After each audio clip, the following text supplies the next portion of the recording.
Welcome to today's presentation set of presentations. So today our presenter is P. Uma Rakshita. Her topic of presentation will be role of vitamin D on cognitive performance among healthy volunteers of SANSCOG cohort. Uh, Uma Rakshita is a research trainee at Trenex Life Sciences. She is working on Gene Maps project, which involves various kind of data collection related to gene panels and literature search for gathering information related to gene-associated diseases and its treatment. She has completed her Doctor of Pharmacy program from Nirmala College of Pharmacy, Mangalgiri. Before joining Renix, she has worked as a drug safety associate in Farm Console Private Limited for the project company Core Datasheet. At Renix, she has gained opportunity to explore and learn scientific writing. Thank you, Soumya, for the introduction. Good afternoon, everyone. Today I'm going to present a topic on role of vitamin D on cognitive performance among healthy volunteers of SANSCOG cohort. This article was published in the journal Clinical Nutrition Open Science, which has an impact factor of 2.2 and published in the year 2022. This research has an impact on vitamin D levels, diabetes, cognitive function.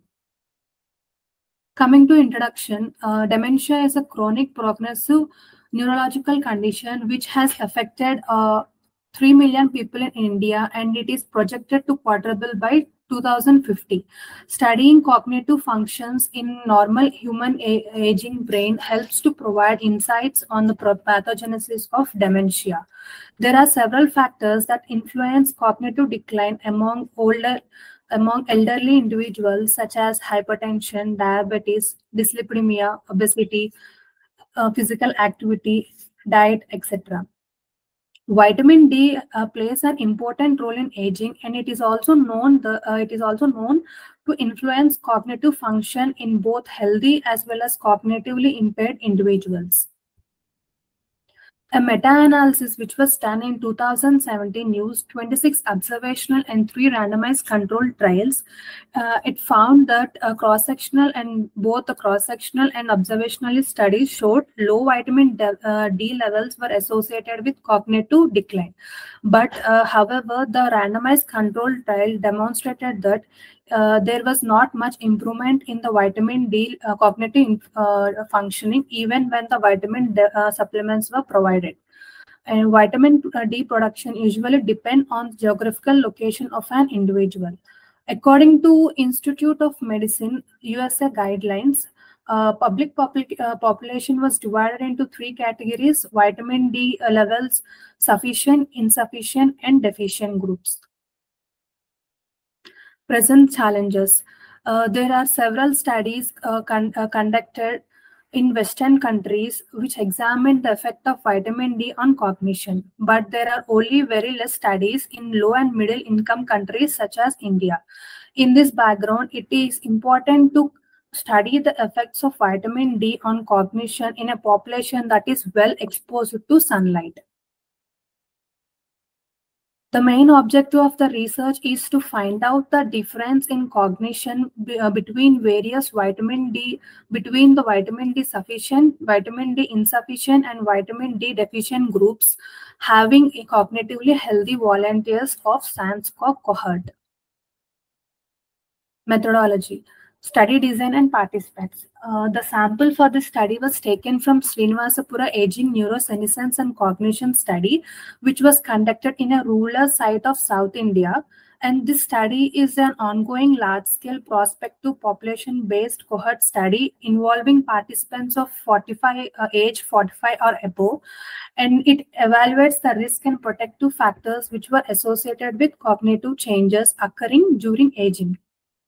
This investigator included the participants who had clinical dementia score of 0 and who all the participants having vitamin D levels data available for the study. At SANSCOG study, to ensure inter-rater reliability, all the assessors were mandated to undergo intense training and certification in order to apply clinical dementia rating, and an informed consent form was also obtained from the participants who have enrolled in the study. Measurements. Measurement of vitamin D. In SANSCOG, blood samples collected between 2018 and 2020, and the samples obtained were divided into three categories. According to Endocrinology Society of America, the sufficient group, the participants who are having vitamin D levels of above 30 nanogram per DL were included in the sufficient group, and the participants who had vitamin D levels between 20 and 30 nanogram per DL are included in the insufficient group, and the participants who have 20 nanogram per DL of vitamin D levels belong to deficient group. Assessment of cognitive performance. In this study, the cognitive performance of the participants was analyzed by using two measures of cognition that are Hindi Mental Status Examination, which is an Indian adoption of Mini Mental Status Examination, and computerized assessment of information processing cognitive. Semantic and categorical fluency tests were also included, along with the geometric figure matching, visuospatial construction, and memory assessment. Assessment of covariates. Covariates such as age, sex, education level, depression, smoking habits, alcohol use, hypertension, diabetes were analyzed in this study, along with the assessment of cognition and vitamin D level investigations, as these variates were independent with the cognition. Statistical method used is a statistical package for social sciences of version 26.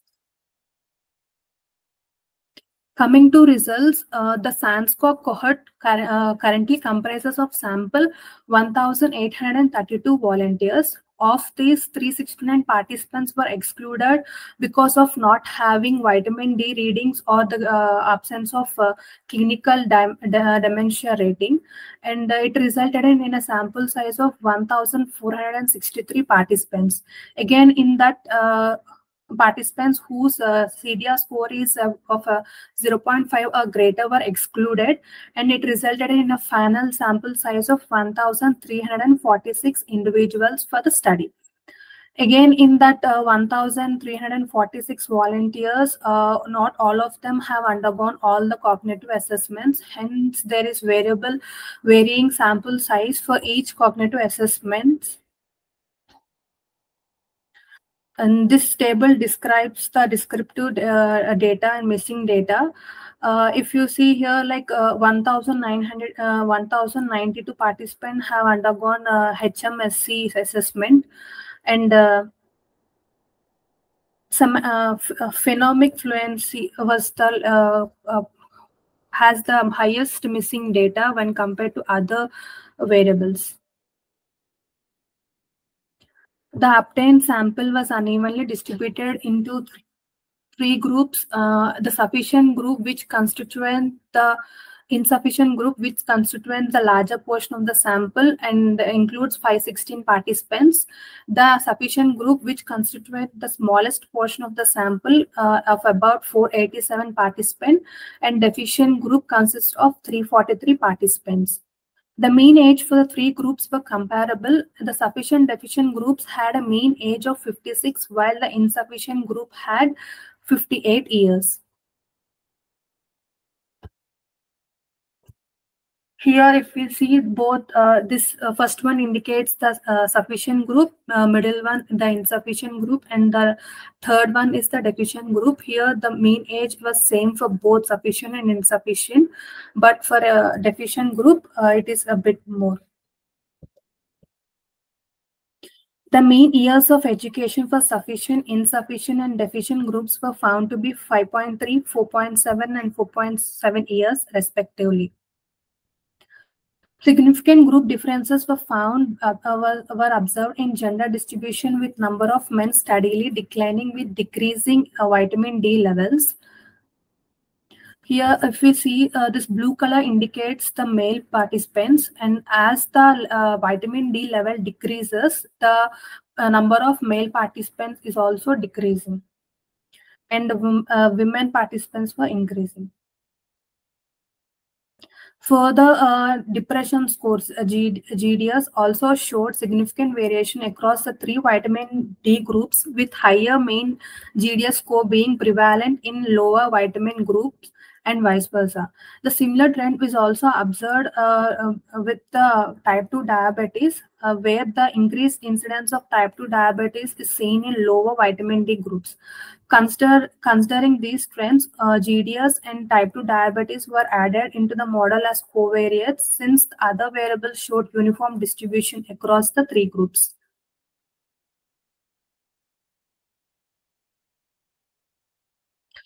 Discussion. In this study, 74.5% of the sample analyzed belonged to suboptimal vitamin D levels, which includes both insufficient group and deficient group.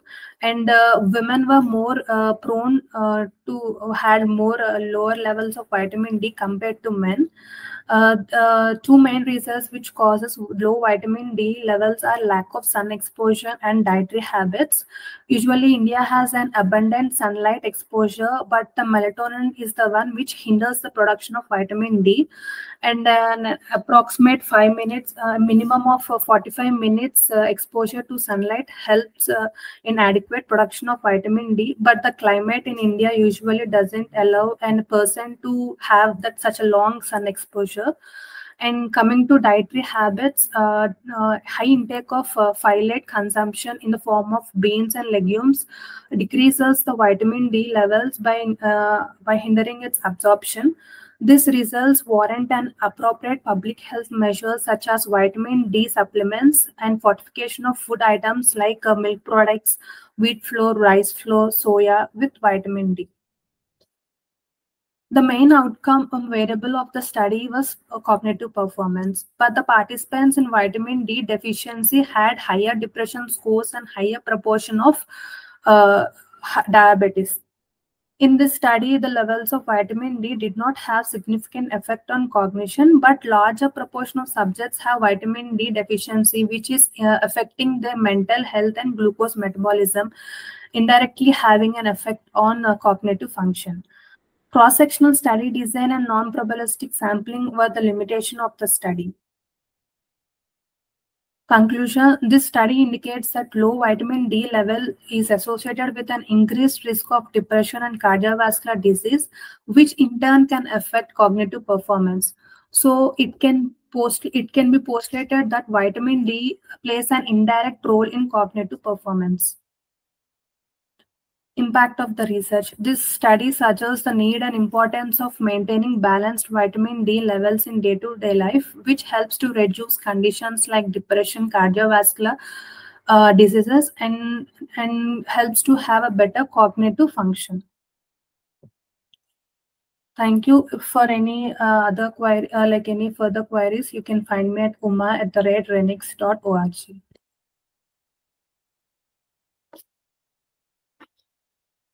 Thank you so much for your nice presentation, Uma. We will wait for a few more moments for the questions. Okay, we have one question from Vijay Parul sir.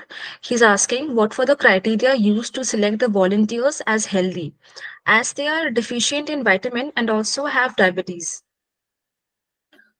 Mainly, they have included they have considered the cognitive functions. Based on that, they have taken the participants whose clinical dementia rating was 0, not based on this vitamin D or the glucose levels. Okay, I hope you got the answer. Can you move to the next slide, please? So our next presentation will be given by Chaya Vaike, which will be conducted in 4th of September. Her topic of presentation is relationship between physical activity and cognitive functioning among older Indian adults. So please be ready with the presentation, Chaya. Thank you.